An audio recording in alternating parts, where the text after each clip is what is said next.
What happens when one of music's most beloved rising stars clashes head-on with America's sweetheart on live television? The atmosphere inside Studio 6A was so heavy you could practically feel it pressing down on everyone in the room. What began as a standard promotional sit-down unraveled into one of the most uncomfortable talk show exchanges in recent memory. Before we break down this explosive encounter, don't forget to hit subscribe and drop your thoughts in the comments, especially if you've ever seen a celebrity interview spiral out of control.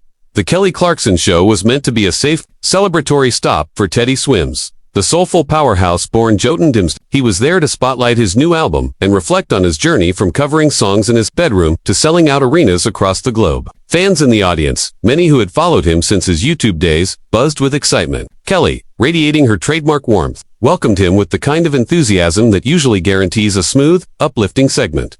Welcome back to the show, everybody. I am so excited about our next guest. His voice gives me chills every time, and his story is absolutely inspiring. Please give it up for Teddy Swims. The audience roared as Teddy walked out, but his swagger seemed muted, his smile just a little too tight. Kelly pressed on, her cheer unwavering. Teddy, thank you for being here. I've been playing your songs non-stop, and I swear, your voice just stops me in my tracks. Thanks for having me. Kelly, it's always great to be here. His reply was polite but clipped, almost guarded. Those watching closely could sense a shift in energy. Something was off. Kelly leaned in with her first question, a seemingly harmless one.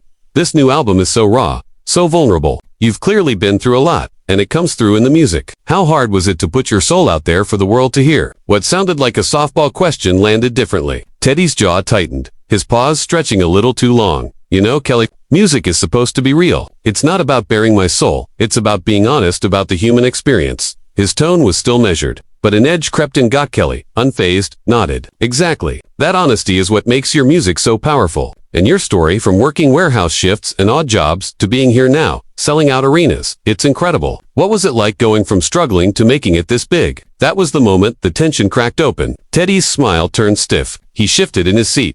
Everyone's got a story, Kelly. Everyone works hard to chase their dreams. Mine's no more special than anyone else's.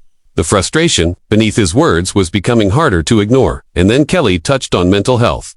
That's when everything changed. Teddy's shoulders tensed. For the first time, he locked eyes with Kelly, and the warmth was gone. Kelly, I'm gonna stop you right there. His voice sliced through the studio. The audience went silent. I think there's been a misunderstanding about what I'm here to talk about. Mental health isn't just some talking point for your show. Kelly's eyes widened. She hadn't expected the push. Oh, Teddy, I didn't mean to make you uncomfortable. I just know so many of your fans. Meaningful to who? Kelly, to your producers who spent 5 minutes on Google, or to the people actually struggling, who don't want to see their pain turned into entertainment. The words landed like a punch. Crew members exchanged nervous glances off stage. The audience, still smiling politely, had no idea how quickly the room's energy had shifted. Kelly, flustered but fighting to keep the interview from derailing completely, leaned forward, her voice softer now. Teddy, I promise you, that was never my intention. I've dealt with my own mental health struggles, Kelly said, her voice softer now. I would never want to trivialize something so important. Then why does it feel like that's exactly what's happening? Teddy leaned forward, his voice cutting sharper than before. You've got an entire segment mapped out about my darkest moments, don't you? You're ready to drag them out so your audience can feel good for 5 minutes before moving on to the next guest. Kelly's composure faltered, her confidence slipping. That's not fair, Teddy. That's not what this show is about. We celebrate people's journeys, their triumphs over adversity. Teddy's laugh was bitter, hollow. You don't celebrate mental health struggles, Kelly. You don't turn someone's pain into a feel-good package. That's not celebration. That's exploitation. The word detonated in the air. Exploitation. The audience shifted uneasily, whispers rippling through the studio. Kelly's face flushed, her usual polish cracking. For the first time, she looked genuinely at a loss. I think you're being unfair, she said at last, her tone edging into defense. My entire career has been built on being authentic, on being real with my guests. I don't exploit anyone's story. That's not who I am. Real. Teddy shot back. Then tell me why. Within 10 minutes of sitting down, you've brought up my financial struggles, my personal life, and my mental health. What exactly did you think was going to happen? His words came fast, sharp, like he'd been waiting for this confrontation. Kelly straightened, her professional instincts locking in. The plan was to talk about your music, your journey, to connect you with your fans. By digging through the most painful chapters of my life, by turning my struggles into part of my brand. Teddy's voice was steady now, controlled, but the anger was unmistakable. Kelly, I came here to talk about music, not to be your inspiration story of the day. You're reading way too much into this. Kelly snapped, her veneer slipping further. I ask all my guests about their challenges, their victories. That's what makes people feel connected. That's what makes for good television. Teddy repeated the phrase slowly, almost spitting it out. Good television. He let the words hang, heavy. That's what this is really about, isn't it? Not connection, not authenticity, just good television. The tension was suffocating now. Audience members shifted, some exchanging worried glances, others whispering to each other. This wasn't the Kelly Clarkson show they'd come expecting. This was raw, uncomfortable, too real for daytime TV. Kelly drew a deep breath, trying to rein things back in. Teddy, I get that you're feeling defensive, but I think you're mischaracterizing this. So many of my guests have appreciated the chance to share their stories here. They've said it was a safe space. A safe space? Teddy's eyebrows shot up. His voice rose again, laced with disbelief. You just spent the last 5 minutes probing into the most vulnerable corners of my life without even asking if I wanted to. How is that safe? Kelly's tone shifted, edged with a faint condescension. Well, based on your past interviews and your social media, I thought these were topics you were comfortable discussing. So because I've talked about it before, I'm now obligated to talk about it every time someone sticks a camera in my face. Teddy's hands clenched in his lap. That makes my struggles public property. Just free content for anyone who asks. Kelly's discomfort was visible now. Her defense wasn't landing. That's not what I meant, and you know it. I wanted to give you a platform to inspire people. There it is again. Teddy shook his head. Inspire. You want to turn me into an inspiration, a cautionary tale, a success story, whatever box fits the narrative you need. But I'm not here to be your headline. I'm here as a human being who makes music. The audience was restless now. Some people whispering toward the exits, others frozen in awkward silence. Behind the cameras, producers waved frantically, trying to steer Kelly. I think you're being incredibly unfair, Kelly said finally.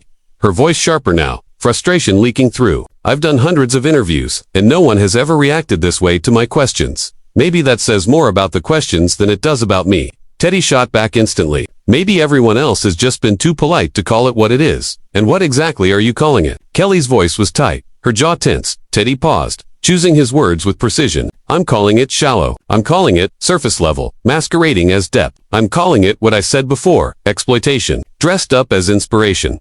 Kelly's face strained, then flushed hot. You know what, Teddy? You need to check your attitude. I've been nothing but respectful and supportive, and you're sitting here attacking me. Respectful. Teddy let out a short, humorless laugh. You ambushed me. You turned my struggles into content. And when I called you out, you told me I was just reading too much into it. Tell me, Kelly, how is any of that respectful? I didn't ambush you, Kelly snapped. These are standard interview questions. This is what talk shows do. Kelly's voice had sharpened into a defensive edge. Standard for who? Standard according to what? Just because something's common doesn't make it right. Her words cut through the air like glass. Across from her, Teddy leaned back in his chair, posture rigid and coiled, less retreat than preparation for war. Whatever this was, it was no longer a talk show interview. The cheerful, polished veneer had crumbled into a raw debate over celebrity, privacy, and exploitation in the entertainment industry. The audience was caught in the crossfire. Half transfixed, half squirming. Some leaned forward as though watching history. Others glanced toward the exits, unsure if they should be witnessing this at all. Kelly tried to reel the moment back. Her smile flickered, but her voice softened. Look, Teddy, I think we got off on the wrong foot. Why don't we start over and talk about your music? That's what you came here for, right? But Teddy wasn't taking the bait. His expression said everything. Whatever fragile bridge had existed was burned. No, Kelly, we can't just start over. You don't get to pretend the last 10 minutes didn't happen. His voice was low, steady, resolute. This is exactly the problem. You dig into people's lives, make them uncomfortable, and when it backfires, you hit reset like nothing happened. Kelly's composure trembled under the weight of his words. You could see the conflict flickering across her face, professionalism wrestling with frustration. Teddy, I'm trying to give you an opportunity here. An opportunity to talk about what you actually want to talk about. An opportunity. Teddy's laugh was sharp, disbelieving. Kelly, this isn't some favor you're doing me. I'm here doing you a favor. I came to promote my music and instead, I'm being treated like a case study in overcoming adversity. Silence swallowed the studio, a heavy, suffocating kind of silence. Even the cameras seemed hesitant to keep rolling. This was uncharted territory for daytime television. Kelly's voice dropped its trademark warmth and took on a harder edge. You know what? Maybe you're the one who needs to check yourself. I've been doing this for years. I know how to treat my guests with respect. Do you, though? Teddy shot back, instantly, because from where I'm sitting, respect would have meant asking what I was comfortable discussing before we went live. Respect would have been treating me like a person instead of content for your show. Kelly's eyes flashed. Don't you dare lecture me about respect while you've been sitting here attacking.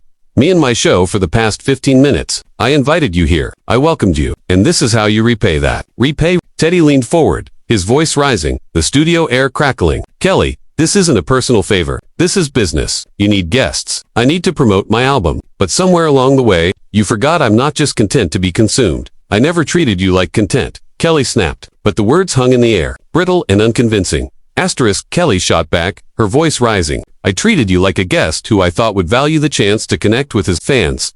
Teddy's retort was immediate, cutting, by exploiting my personal struggles, by turning my mental health into a talking point. Kelly, if you can't see how dangerous that is, maybe you shouldn't be hosting a talk show. The words landed like a physical blow. Kelly visibly flinched, her composure cracking. How dare you? She said, her voice trembling with equal parts anger and hurt. How dare you question my ability to do my job? I've helped countless people through this show. I've given artists like you a platform when no one else would. Artists like me, Teddy repeated, pouncing on the phrase. What does that even mean? Kelly, artists who should be grateful for whatever scraps of attention you toss their way. Artists who should sit here quietly while you ask whatever invasive questions you want. Kelly knew she had misspoken, but the damage was done. That's not what I meant, and you know it, is it? Though, Teddy pressed, his voice climbing. Because it sure sounds like you think I should be grateful to be here. Grateful enough to let you poke and prod at my life for your audience's entertainment. Now fully animated, Teddy's passion poured out unchecked. Kelly tried to defend herself, but her voice had lost its conviction. You're twisting everything I'm saying. I'm not twisting anything. Teddy shot back. I'm refusing to play the game. The game where celebrities bare their souls for public consumption. Where our pain becomes your content. Where our vulnerabilities become your feel-good moments. His words came in a rush, as though years of frustration were finally erupting all at once.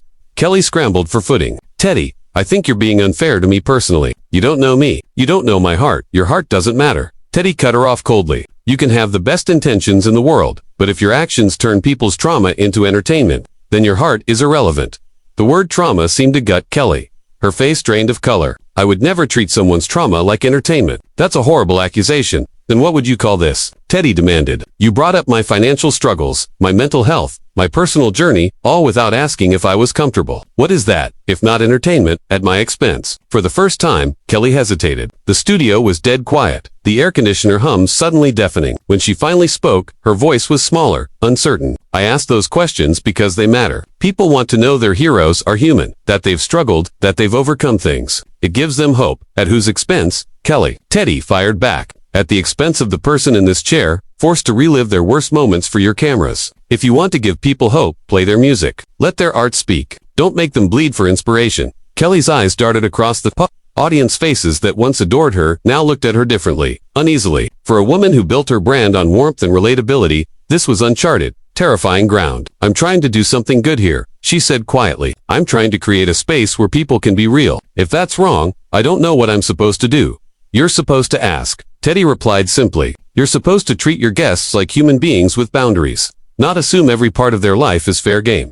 Kelly's patience snapped. You know what, Teddy? I've been more than patient, but I won't sit here and let you lecture me about how to do my job. I've been successful at this for a reason. And that reason is what? Teddy challenged. Because you're good at coaxing people to spill their darkest secrets on national television. Because you've mastered the art of disguising curiosity as empathy. His words cut deep. Kelly's composure shattered. You're being unfair and cruel. I don't deserve this level of attack. Teddy rose from his chair, towering, his voice reverberating across the stage. I'm not attacking you, Kelly. I'm setting a boundary. I'm saying I'm not comfortable with this direction. And instead of respecting that, you've spent 20 minutes trying to convince me I'm wrong for feeling uncomfortable. The audience was frozen, distressed. What was meant to be light afternoon entertainment now felt like a therapy session spiraling out of control. Please, Kelly said. Almost pleading now. Sit back down. We can fix this. We can find a way to make this work.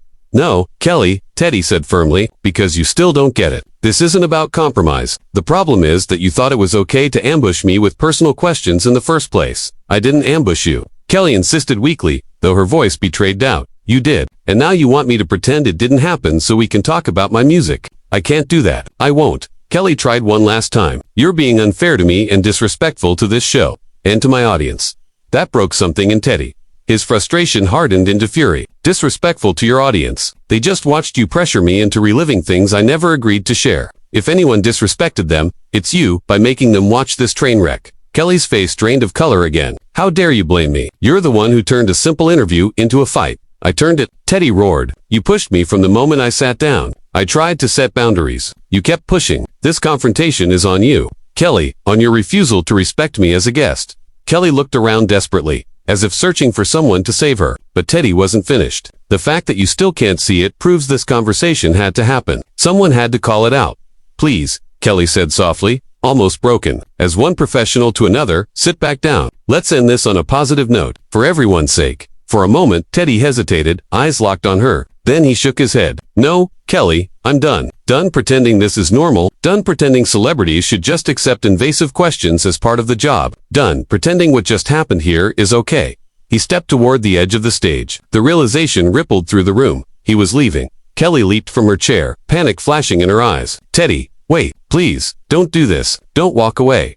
Teddy stopped, turned back for one final glance. I'm not walking away from you. I'm walking away from a system that treats celebrities like they owe the public access to their pain. Until that changes, until hosts start treating guests with genuine respect, this will keep happening.